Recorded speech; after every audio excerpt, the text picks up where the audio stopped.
Hi, Sean. I talked to you yesterday. Good. You are fantastic. Thank you. Yes. A great host. Show is radio. Listen to his show. Absolutely, 95.5. One mic.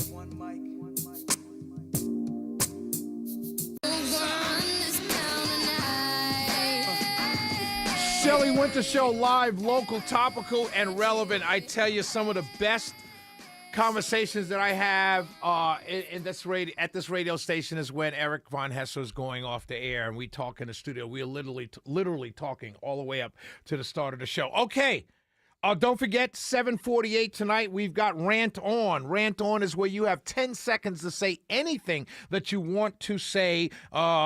Just keep it clean. I'm sure my Democrat listeners have a lot to say. So 10 seconds at 7:48. You can start calling in at 7:30, 7:45, whenever you want to. 448-720-750, 1-800-WSB-TALK. Let's get started.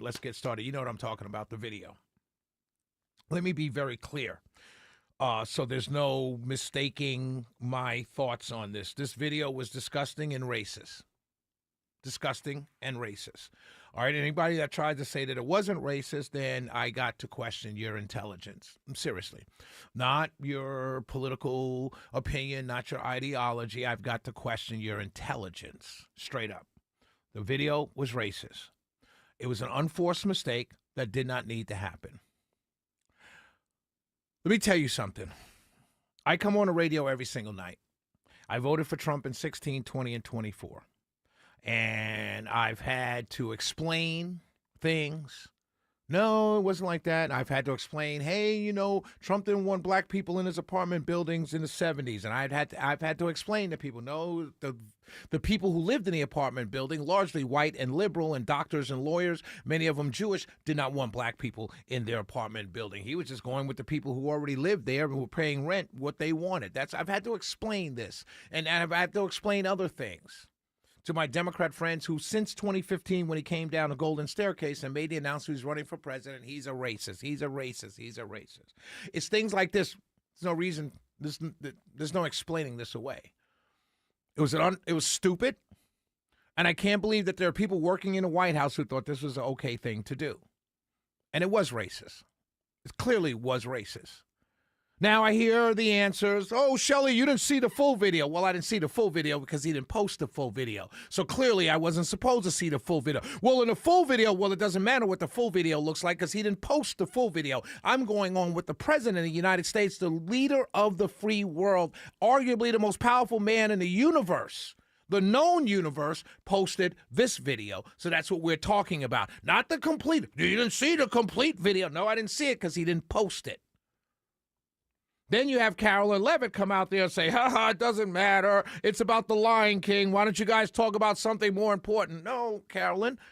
Then it takes Senator Tim Scott. God bless you, Senator Scott. God bless you. Who comes out and says the most racist thing I've ever seen come out of this White House. And now the conversations start. I'm being told on background by many of my African-American friends at work up at the White House, they were outraged. When I say outraged, some of them almost ready to walk out. That's one of the reasons why this video was pulled down. And I'm not going to name any names, but this is what I'm hearing. They were outraged because it was racist. And it's stupid. And then, do you not apologize? That's fine. You don't have to apologize. You're known not to apologize. You don't apologize. You don't apologize to the very people who helped you get you there. You don't apologize to the very people who in swing states all across this nation who you insulted. You don't apologize to the 25% of black men that you insulted. Oh, but Shelley, they're not all mad. Yeah, I understand they're not all mad. But if they're making money, they don't really care. Yeah, I understand that, but it's still racist. And if your argument is that 25% are not mad, then how do you grow to 30 and 40%? Oh, I get that's a good idea. That we're not trying to do that. We're just trying to stay at the 25% black male, and we want the 98% to stay with black women. And we just want to stay there. We don't want to grow the party. We're just going to keep it there. No, it's racist. It's okay to say it's racist. And then it's okay to say, hey, I made a mistake. I shouldn't have done it. But it's not okay. What's not okay, my friends, is to come back and insult me a second time by telling me, oh, it was a staffer. Really? So since 2016 on Twitter, on X, and Truth Social, you mean to tell me you haven't been sending out these tweets? You haven't had Twitter storms at 2 o'clock in the morning, thus making it seem like you're still working hard? This hasn't been you? Because you never told me before that you don't do your Twitter. You don't do your Truth Social. I've never heard that before. Have you? I'm on radio. I do show prep every single day from 6 in the morning till I come on air at 7 o'clock. And I've never once heard anybody tell me that somebody else is in charge of Trump's social media. Not one time. I've always been told it's a sign of how hard he works. But now it was a staffer. But all that being said, it was racist. But it buries the first 60 seconds of the video, which is talking about stolen election and machines being manipulated. And before anybody on the Democrat side comes in and tells me, but Shelley, that's been knocked down. Those are conspiracy theories. Cynthia McKinney said the same thing about the machines in 2000. HBO agreed with her and made not one, not two, but 3 documentaries on how the machines can be hacked. All on HBO. This was 2000. Yes, in all fairness, Republicans back then said Cynthia McKinney's a conspiracy theorist. Okay. So clearly there's a problem with the machines. Stacey Abrams said in 2018, there's a problem with the machines. It's sickening. It's getting really sickening. It really is. And Democrats, let me say this to you, since I'm being just completely transparent and honest to everybody. You guys been calling Donald Trump racist since 2015. Now all of a sudden you're outraged. This is the thing? Come on. You've already believed he's Hitler. You believed he's homophobic. You believe he's racist. You believe he hates Jewish, black people, Hispanics, the black and brown coalition. You believe that. You believe that since 2015. You've been yelling at me about it since 2015. And now all of a sudden we're supposed to be, oh my God, I'm clutching my pearls. It was racist. We understand. It was bad. We understand. It was disgusting. We understand. It was. It was. And what makes me even more madder is the excuses that you came up with after the fact.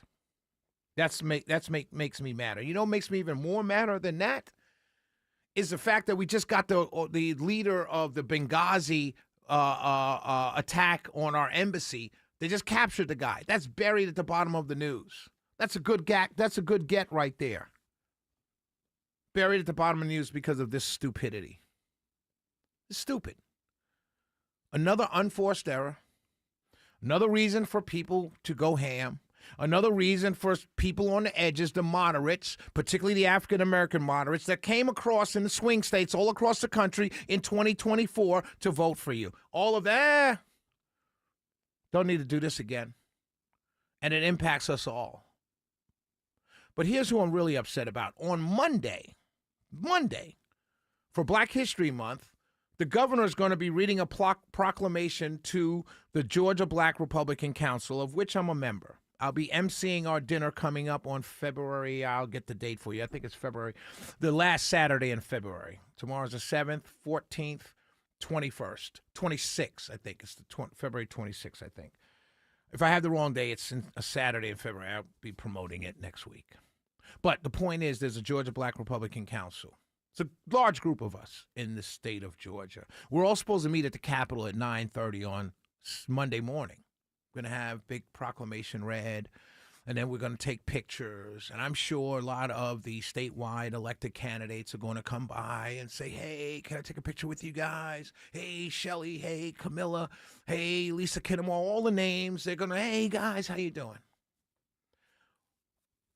Before I show up on Monday at 9:30, this is just me speaking. I'm not speaking for the organization. But I'm going to say this very loudly and very clearly. Before I show up to the Capitol at 9:30 on Monday morning, I better see every statewide candidate for office say something about what happened today. Even if it's just, we don't need this in our country right now. Something. Because if the White House has admitted it was a staffer and was wrong and took it down, then you now are allowed to say something. If you celebrated the start of Black History Month, you must say something now. And I'm speaking to every single last one of you who are running for statewide office on a Republican ticket or are in the state house now in Georgia who claim to be Trump supporters.